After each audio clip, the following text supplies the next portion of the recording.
I'm going to be talking about the pros and cons about this mower and everything you need to know before buying it. So, the Raptor XL standard comes with flex forks and a high back seat with armrests. It comes with two different deck sizes, 42 and 54 inch decks. I got the 42 inch because I need to travel in between gates. But, however, though you can get a 42 inch mower on, 42 inch deck on this mower, as you can tell on this side, the deck sticks a little ways out to help you get around curves, like around trees or garden beds. But if you come over to this side, you can see that the flex fork is actually sticking out further than the deck. The mower itself is actually 45 inches wide. I did not know that when purchasing this mower. So, yes, it has a 42 inch deck on it, but the mower itself is actually 45 inches wide. Another thing that this mower does come with, which is pretty nice, is it has the big bite tires on them. They are the Turfmaster ones, so you can make a zero turn without ripping the grass up, which is nice. When I first bought this mower, I was actually operating it to where I wasn't making a zero turn, but instead a 3-point turn. I soon found out that these tires are made to where you can make a zero turn and not have to deal with ripping the grass out of the ground. Do keep in mind though, and I found this out as well, if I can find one in my yard here, if you make a zero turn on a patch of grass on a patch of the ground that has no grass around it, it will rip up the ground. But if you have it on like a completely, if you have it on grass that's not has a huge dead spot in the middle of it, it will not rip up the grass. So that's pretty nice. I did not know that when buying this machine. Another thing about this machine that it comes standard with is, and this is probably one of the best things about this machine, is this. The floor pan, if you take out this bolt, lifts up and gains all access to the deck. And I've already had to use it once, and that was for my striping kit. I'll get to that here in a second. But this floor pan is really nice with this mower. It makes it very easy, simple, in just a matter of seconds. All you gotta do is take this bolt out and it lifts right up and out of there. And keep in mind, this is steel, so it's made heavy duty. Even though it's a floor pan, it is made for heavy duty work. So it's pretty heavy and pretty thick. I can show you guys a clip here where I took it off. So check that out here. Okay, so once you have the nut off, you just pull it out like that. You can set it up here on your seat very carefully as it rolls away. And then you just pick it up like this. See if I do this with one hand. It's pretty heavy. It's a heavy duty plate. Here, I'm going to put you taking your plate off. All you do is you grab through this little hole as I showed you. It pulls up and out. That. Minus the fact that you drop it. But it is a pretty heavy duty plate. As you can tell, it's heavy as crap. And then you get it's leaking water all over me. But it gives you all access to the bottom of your deck, everything that you want to look and see and investigate. So the stripe kit is right under here.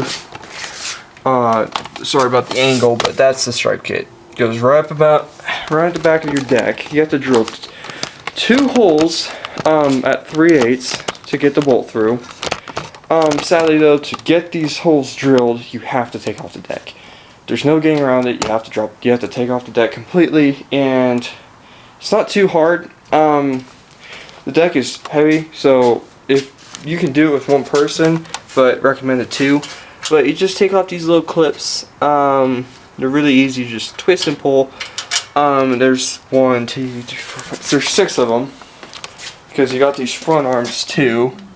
And I would prefer not to take these arms off here, off the deck. I would prefer to take them off at the front here, so that when you take them off, you can still drive your mower and not have them dragging out from underneath the mower. So here, another cool thing about this mower, and this is kind of like what Hustler's done ever since I don't remember which one it was, the Hustler back in 2012, where it had the deck lever right here and you had to adjust it here.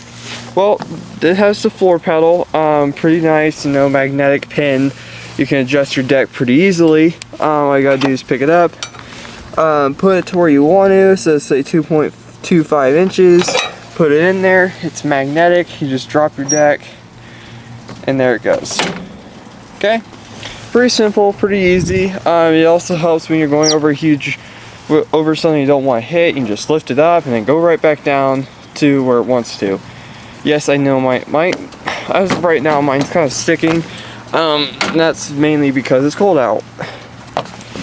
But yeah, that's pretty easy to do. Pretty simple. It makes operating the mower a lot easier. Because I was using a Craftsman garden tractor before I got this mower, and the whole lever thing is kind of hard. So another it comes with 2 blades. I don't know if you guys really care about that, but it does. Alright, going to the parking brake. It's inbuilt, makes it easy for getting on and off the mower easily. No troubles there. I love that. when my dad got it for the first time, he actually pulled this thinking it was the parking brake, but he engaged the blades for the first time. But yeah, so add the padding parking brake, so it makes it really easy and simple to get on and off. Here, I'm gonna tie this rope. If you guys are wondering why I have this rope around here, it's to keep the seat from bouncing when I'm going down the road, on the highway, anything like that. I just keep it on here. Makes it a little bit easier and less wear and tear on the seat. So going underneath the seat, before we get there, real quick, look at this. The seat is not touching the mower at all. It's actually hanging there. The Hustler I tested out, I think it was a 2017 Hustler, and the one thing I hated about it was that this seat went all the way to the floor pan, and it started to rip the seat here at the top. It just put a lot more wear and tear on the seat, especially if you had the armrests. Now, going under here, you always need to tell gas tank, you got your hydraulics for the 0 turn, your battery, and here's your fuel filter, oil filters down there. It's pretty clean, not much going on here, it's pretty simple. They really cleaned this design up, okay? This is as much access as you can get with with the new Hustler XL. I'm pretty sure it also has it the same on the XD as well as the X, but this is easy, okay? Like you can, if you want to replace anything in here, it's well accessed. Especially with that removable floor pan, everything is accessible. Which means if you're on the job and you need to make a quick fix, like replacing a fuel line, that'll take seconds, okay? Seconds to take this off and replace it. So the accessibility is awesome on this mower, okay? Now here is the only downside on this mower, and I know not many people really mind this, and honestly I don't really either, except for when it's not very visible. But let me show you. So as you can tell, that's the fuel. That's where it's at right now. Okay, you can see that really clearly right now, and well, that's pretty nice. However, when it gets below here, it's hard to, when I filled this tank up, it's around almost full, but when it gets halfway full, it's near impossible to see where your fuel's at because it goes underneath. So it makes it harder for me to see what it is I'm trying to look at in terms of fuel. And they say in the book not to fill your mower all the way up to this, so you can't look down here and see where your fuel's at. because it curves. So it curves down kind of like that, and you can't see it. So that makes it a little bit harder to see what you're doing, okay? So yes, I do kind of wish they had the fuel right here. I know that was a big problem. That was a big problem that everyone had with it when they changed that. I mean, originally it was down here, but then with more of the commercial, they put a fuel gauge on here. Well, the XL does not come with a fuel gauge, nor can you buy it with one. I'm sure you can probably buy Hustler's fuel gauge and cut a hole somewhere and put it in there, but you cannot put a fuel gauge on this. If I could have, I would have, but you just can't. Lift up the seat, look, that's what you have to do. But, I mean, you'll know when you're out of gas because they'll start puttering around. But yeah, so that's like my really only downside, except for you come to the engine. And I know what you guys are going to say, it's Kawasaki. What about it?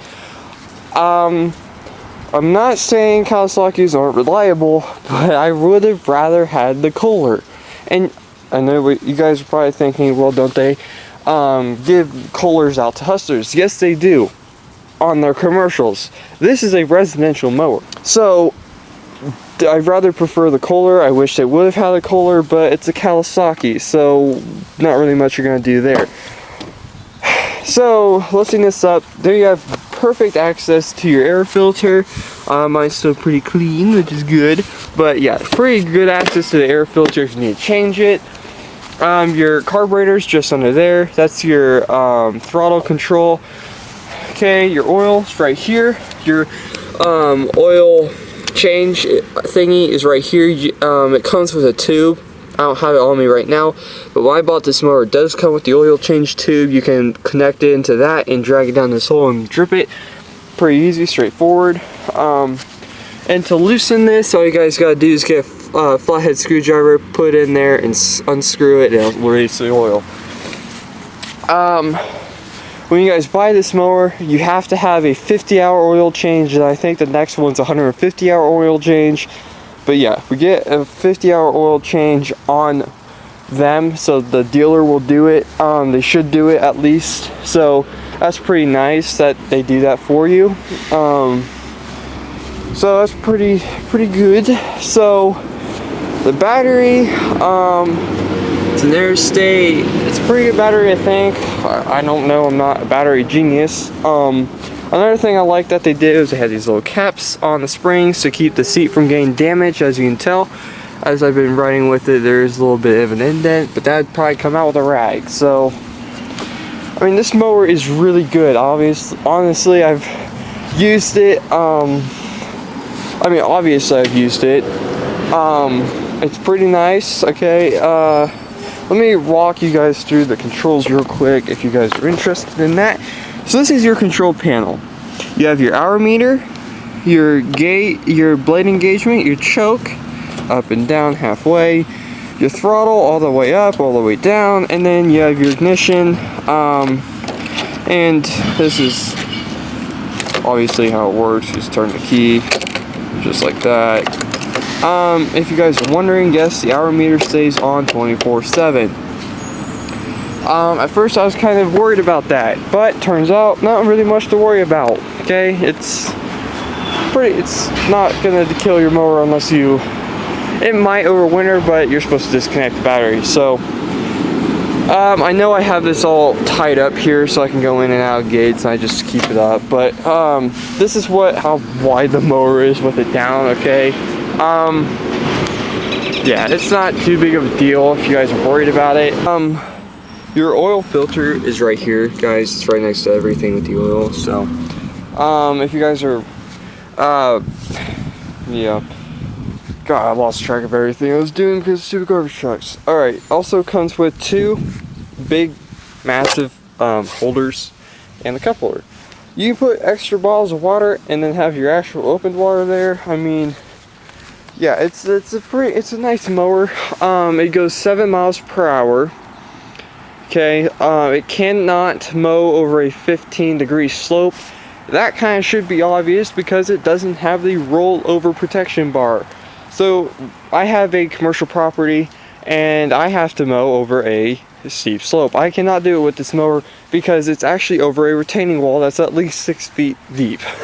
So if I roll over, I'm gonna die on this thing. It's not a stand-on, so jumping off isn't really an option.